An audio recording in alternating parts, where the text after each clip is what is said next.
할렐루야. 우리 귀하고 복된 주일입니다. 예배의 자리에 나오신 성도님들을 환영하고 축복합니다. 우리 곁에 계신 분들과 우리 밝은 표정으로 또 반갑게 두 손 들면서 인사하겠습니다. 잘 오셨습니다. 반갑습니다. 잘 오셨습니다. 반갑습니다. 우리가 남은 8월과 우리 9월은 우리 교회 연결된 선교지와 선교사님들의 사역을 위해서 함께 기도하고 있습니다. 오늘 영상으로 보신 것은 라오스에서 사역하고 있는 이 조마이타 선교사님입니다.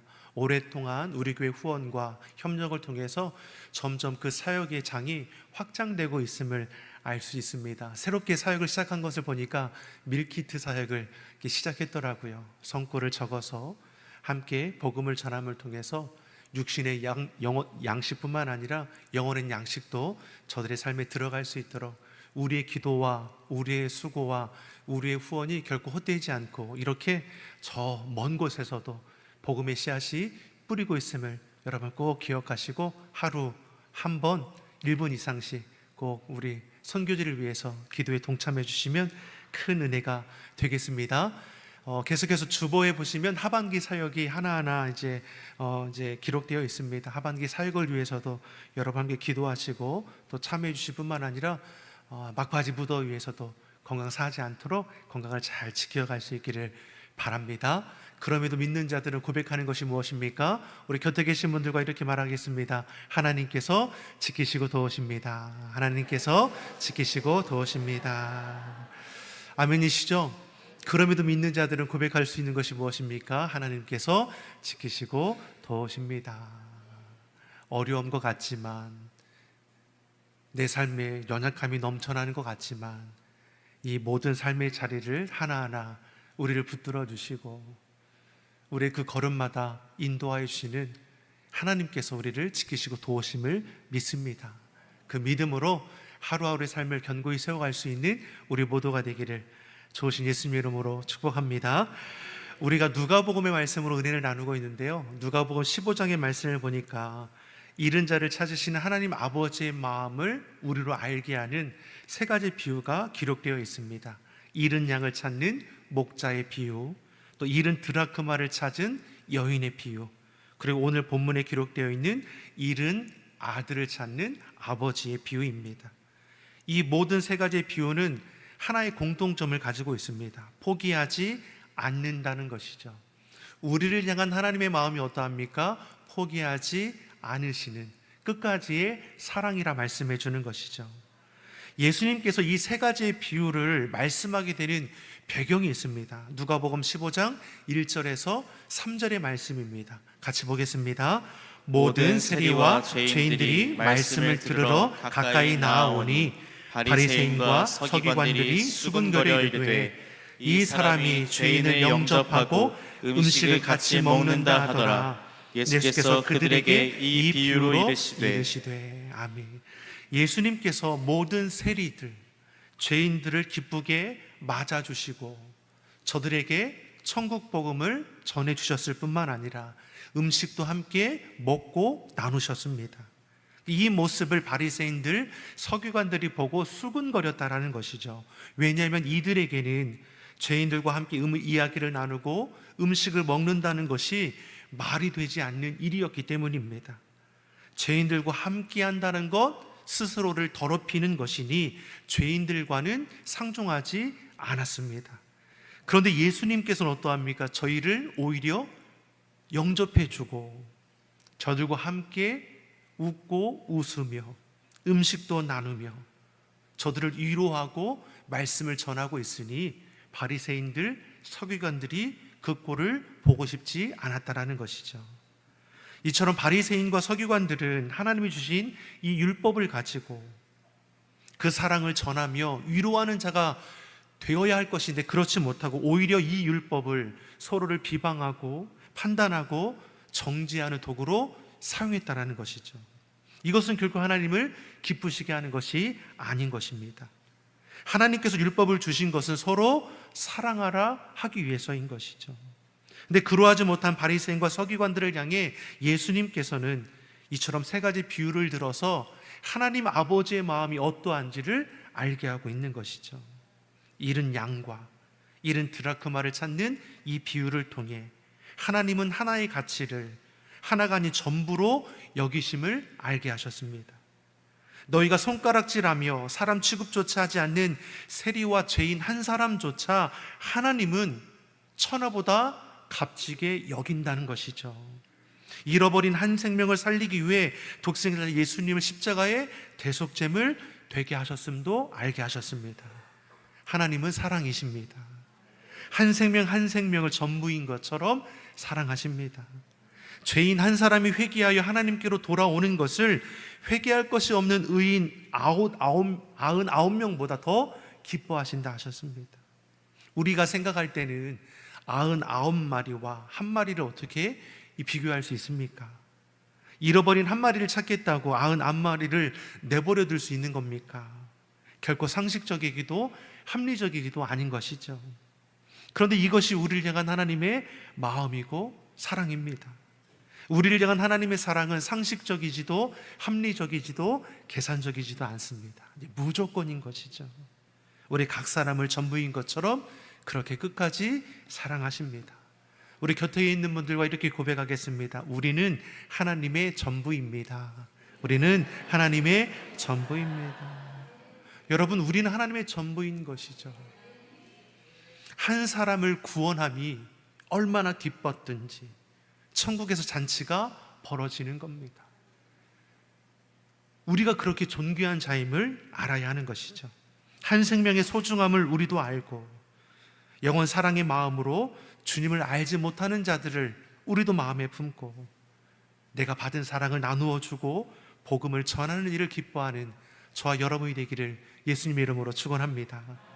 그리고 오늘 하나님의 사랑을 하는 세 번째 탕자의 비유가 말씀하고 있습니다. 말씀이 어떻게 시작되는 겁니까? 어떤 사람에게 아버지에게 두 아들이 있습니다. 두 아들 중에 둘째가 아버지께 요청하는 것이 있습니다. 그런데 이 요청하는 것이 참으로 무례하다는 것이죠. 본문 12절의 말씀입니다. 12절의 말씀 같이 보겠습니다. 그 둘째가 아버지에게 말하되 아버지여 재산 중에서 내게 돌아올 분깃을 내게 주소서 하는지라. 아버지가 그 살림을 각각 나누어 주었더니. 둘째 아들이 아버지에게 요청하죠. 무엇을 요청합니까? 아버지 재산 중에 내게 돌아올 분깃을 내게 주소서. 당시 재산의 상속은 아버지 임종을 앞두고 행하는 것이 일반적인 관습이었습니다. 그러니 건강한 아버지에게 유산을 상속을 미리 요구하는 것은 참으로 무리한 것이죠. 어떻게 보면 아버지 왜 이렇게 오래 사세요? 어서 돌아가셔야 하는 거 아닙니까? 이 같은 오해를 불러일으킬 수 있다라는 거죠. 그런데 아버지는 둘째 아들의 이 무리한 행동에 대해서 지적하신다거나 혼을 내지 않으셨습니다. 오히려 이 아들의 요청을 들어주었습니다. 아버지가 그 살림을 각각 첫째에게도 둘째에게도 돌아갈 몫을 나누어 주었습니다. 아버지는 한평생 모은 재산을 조건 없이 자식들에게 선뜻 내어준 것이죠. 사실 둘째 아들이 아버지의 것을 자기 것인 양 유산을 요청했는데 이 모든 것은 아버지의 것입니다. 그런데 아버지는 자신의 것을 아까워하지 아니하시고 거듭 요청하는 자식에게 나누어 주었습니다. 물론 끈질긴 요청도 있었기 때문에 그러했겠지만 자식을 향한 아버지의 사랑이 이러한 것이죠. 어떠한 조건도 없습니다. 둘째 아들은 마땅히 자신에게 돌아올 분깃을 달라 한 것이지만 이는 마땅한 것이 아니라 자식을 향한 아버지의 사랑을 근거하는 것이죠. 이 둘째는 당연한 것이라고 여기니까 어떻습니까? 감사가 없습니다. 그러니 원하는 대로 유산을 받았으니 그 유산을 받아서 하는 행동이 어떠한가? 본문 13절이 이렇게 말씀하는 것이죠. 13절의 말씀입니다. 그 후 며칠이 안 되어 둘째 아들이 재물을 다 모아가지고 먼 나라에 가 거기서 허랑방탕하여 그 재산을 낭비하더니. 둘째 아들은 아버지께로부터 받은 재물을 가지고 아버지 곁을 떠나 먼 나라로 갑니다. 둘째 아들은 아버지께 유산을 요청할 때부터 아버지가 거절하지 않고 내어줄 것을 알았죠. 그러니 어떻습니까? 요청하고 나서 떠날 준비를 하고 있는 거죠. 그러기 유산을 받은 지 며칠이 안 되어서 모든 것을 정리하고 먼 나라로 이주할 수 있었던 겁니다. 아버지와 상관없이 자신의 꿈과 계획을 펼쳐보겠다는 것이죠. 그런데 아버지 곁을 떠나서 먼 나라에 가서 한다는 행동이 무엇입니까? 한 단어로 표현합니다. 허랑방탕. 아버지의 곁을 떠나서 한다는 것이 무엇입니까? 허랑방탕입니다. 먹고 마시고 즐기는 허랑방탕, 육적인 쾌락이라고 볼 수 있습니다. 고삐 뿔린 망아지 마냥 자기 마음의 정욕대로 가진 재산을 탕진하기 시작하는 것이죠. 사랑하는 성도 여러분, 여기서 아버지는 누구를 가리키는 것입니까? 하나님이시죠. 둘째 아들은 누구를 가리키는 겁니까? 나는 아닌 것 같은데 이 비유의 말씀을 보면 둘째 아들은 저와 여러분이죠. 하나님께서 우리의 삶에 모든 필요를 공급해 주셨습니다. 내가 누리는 것이 당연한 것이 아니라 하나님께서 베푸신 은혜이고 사랑입니다. 하나님 곁에 있을 때에는 그 사랑과 은혜를 마치 당연한 것처럼 여깁니다. 호흡할 수 있는 거 감사라고 여기십니까? 음식을 먹고 섭취하는 거 우리는 당연한 것으로 여기죠. 걷고 뛰고 이렇게 교회에 나와 예배할 수 있는 거 특별할 것 없는 당연한 것으로 여긴다는 거죠. 그러면 어떻습니까? 감사가 없어질 것이죠. 그런데 당연하게 여긴 것을 잃어버리게 되었을 때에 그제서야 그것이 결코 당연한 것이 아니라 값없이 주신 은혜였음을 알게 되는 것이죠. 숨을 쉬기가 힘들어질 때는 호흡의 소중함을 알게 됩니다. 음식을 씹고 넘길 수 없을 때에는 이것이 얼마나 귀한 것인지를 알게 되는 것이죠. 걷는 거, 뛰는 거, 예배에 함께 나와 예배할 수 있는 거, 그러지 못하게 됐을 때 이것이 얼마나 값진 것인지를 그제서야 알게 되는 것이죠. 아버지 곁에 있을 때 둘째 아들은 늘 안전했습니다. 염려할 것이 있습니까? 부족한 것이 있습니까? 너무나 당연하게 여겼기에 소중함을 잊어버리게 되는 것이죠. 그런데 아버지 곁을 떠나서 아버지 눈치 볼 것 없이 마음 가는 대로 살면 이것이 좋을 거라고 생각했는데 어떠합니까? 허랑방탕함으로 가진 재산을 다 낭비하고 있었음에도 여전히 그 길이 잘못된 것을 알지 못하죠. 마치 이것이 영원할 것 같처럼 허랑방탕함의 육적인 쾌락에 붙들려 살아가는 것이 끝이 없는 것처럼 그렇게 행동하는 것이죠. 그런데 끝은 찾아온다는 거 아닙니까? 14절의 말씀을 보겠습니다. 14절의 말씀입니다. 다 없앤 후 그 나라에 크게 흉년이 들어 그가 비로소 궁핍한지라. 자, 아버지께로 받은 그 많던 재물을 허랑방탕하게 다 탕진했습니다. 그런데 때마침 그때 나라에 큰 흉년이 들어서 온 땅이 궁핍하게 되었습니다. 둘째 아들은 생각하지도 못했죠.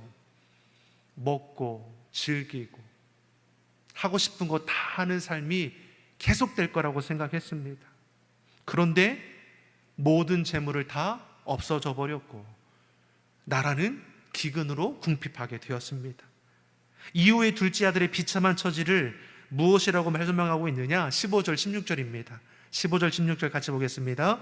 가서 그 나라 백성 중 한 사람에게 붙여 사니 그가 그를 들로 보내어 돼지를 치게 하였는데 그가 돼지 먹는 쥐업 열매로 배를 채우고자 하되 주는 자가 없는지라. 아멘. 온 나라가 극심한 흉년으로 궁핍하게 되었습니다. 가진 모든 것을 탕진한 둘째 아들이 먼 타국에서 무엇을 해서 굶주림을 해결할 수 있는 겁니까? 입에 풀칠은 해야 하니까 그 나라의 백성 중 한 사람을 찾아가 자신의 몸을 의탁하는 것이죠. 그래서 무슨 일을 하게 되는 겁니까? 돼지 치는 일을 하게 됩니다. 참으로 안타까운 둘째 아들의 모습 아닙니까? 유대인들에게 돼지는 부정한 짐승입니다. 가까이 하지도 않았고 돼지를 치는 일도 만지는 일도 저들 가운데는 없었습니다. 그럼에도 이 둘째 아들이 부정한 짐승을 치는 일을 택했다라는 것이죠. 이렇게 해서라도 이곳을 떠나고 싶지 않았다는 거 아니겠습니까? 부정한 짐승을 치더라도 돼지에게 주는 쥐염 열매를 먹으면서라도 세상 재미에 붙들리고 싶었다라는 것이죠.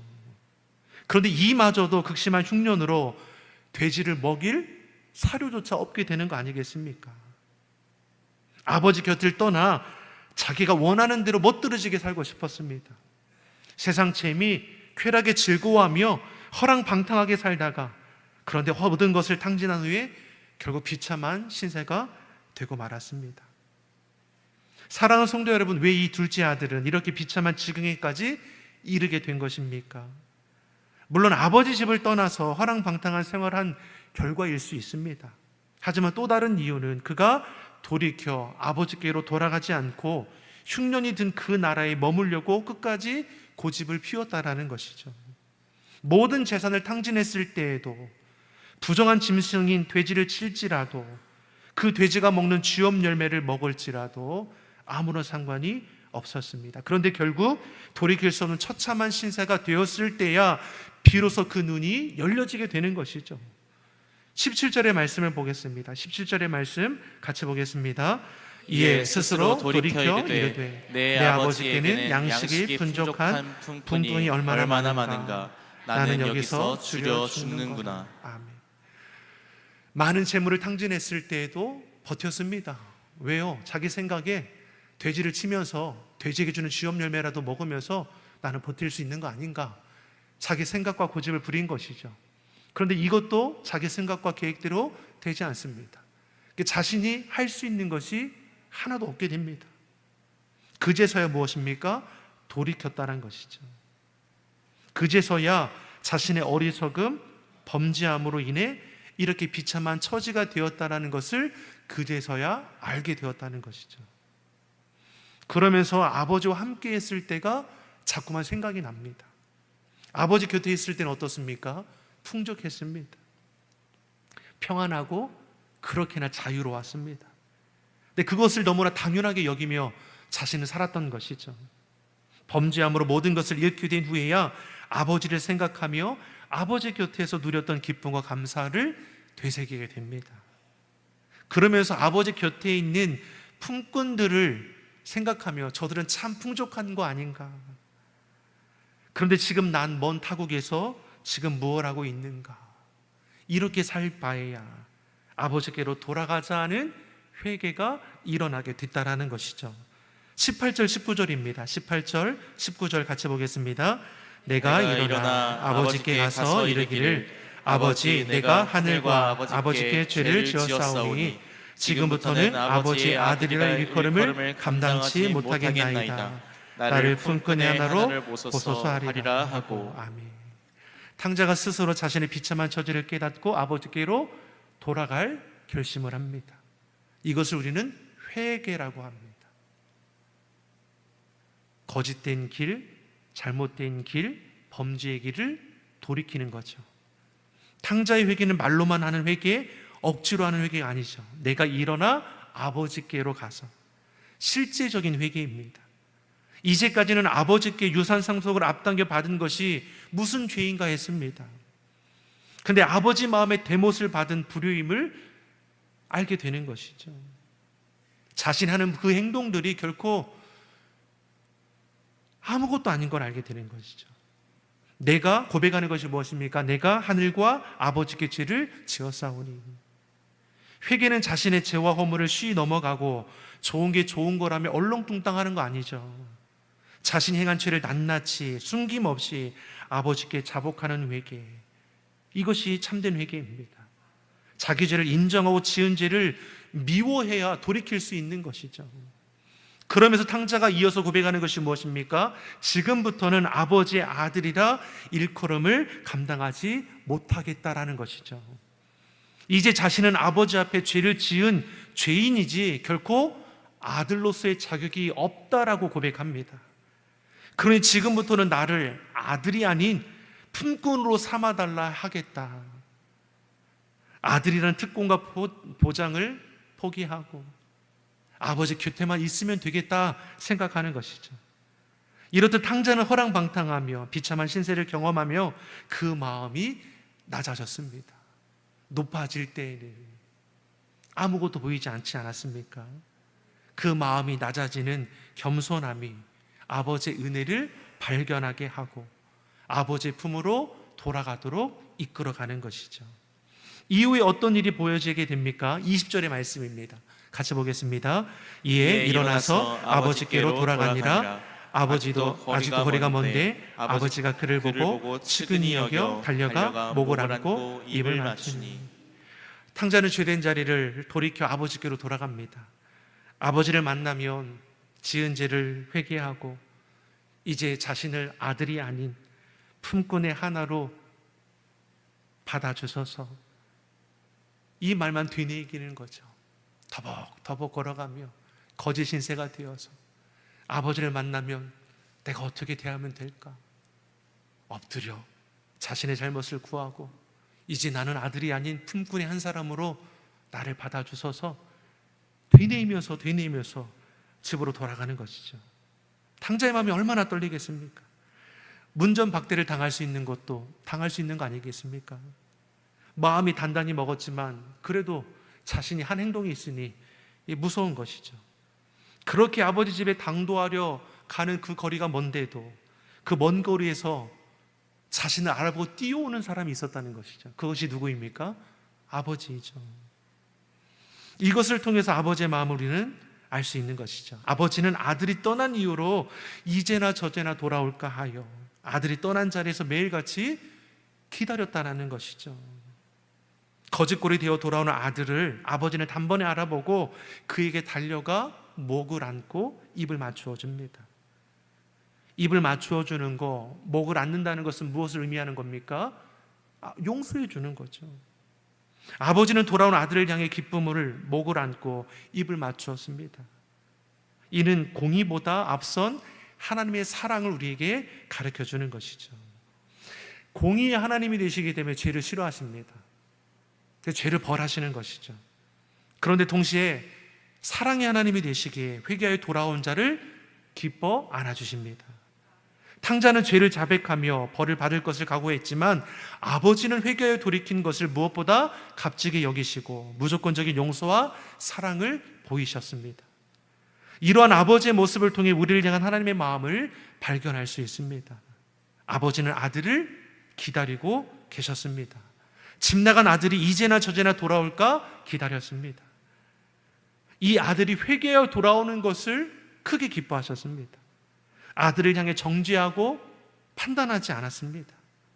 자신의 죄를 돌이킨 탕자를 무조건적으로 용서하며 그의 품에 안아주셨습니다. 아버지의 크고 놀라운 사랑을 우리는 발견하는 것이죠.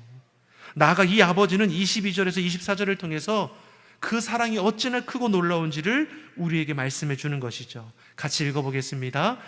아버지는 종들에게 이르되 제일 좋은 옷을 내어다가 입히고 손에 가락지를 끼우고 발에 신을 신기라. 그리고 살찐 송아지를 끌어다가 잡으라. 우리가 먹고 즐기자.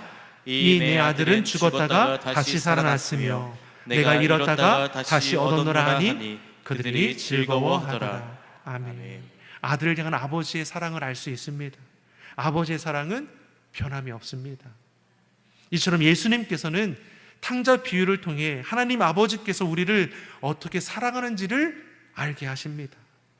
하나님은 누구든지 회개하고 돌아오는 자를 기뻐 받아주십니다. 무엇보다 돌아오기를 끝까지 기다리십니다. 그것이 아버지를 떠난 죄인일지라도 변함없이 여전히 사랑하시며 돌아오기를 기다리십니다. 그래서 그 크신 하나님의 사랑 말로 형용할 수 없는 것이고 하나님의 그 크신 사랑을 우리는 측량할 수 없는 것이죠. 하나님의 은혜로 이 쓸데없는 자 왜 구속하여 주는지 난 알 수 없습니다. 우리는 알 수 없습니다. 사랑하는 성도 여러분, 우리가 이 같은 조건 없는 사랑, 형용할 수 없는 크고 놀라운 사랑으로 구원함을 받았습니다. 그 사랑을 알아 하나님의 곁을 떠나는 일이 없어야 할 것입니다. 무엇보다 그 하나님의 사랑을 주님을 알지 못하는 자에게 나눠줄 수 있는 그런 넉넉함이 우리 가운데 차고 넘치기를 소망합니다. 삶의 모든 자리에서 당연한 것은 없습니다. 하나님이 베푸신 은혜와 사랑을 기억하며 범사의 하나님을 인정함으로 우리의 삶을 하나님 보시기에 아름답게 세워가기를 좋으신 예수님의 이름으로 축원합니다. 기도하겠습니다. 사랑의 하나님 아버지, 참으로 감사합니다. 그 크신 사랑으로 우리를 구원하여 자녀 삼아 주시고 그 사랑 안에 거할 수 있도록 우리를 끊임없이 돌보아 주시니 참으로 감사합니다. 우리 안에 주님을 기쁘시게 못하는 죄된 모습이 있다면 이 시간 자복하여 돌이키게 하여 주시고 날마다 주님 안에 거함으로 주님만을 찬송하며 간증하며 살아가는 우리 모두가 되게 하여 주시옵소서. 감사드리며 예수님의 이름으로 기도드립니다. 아멘.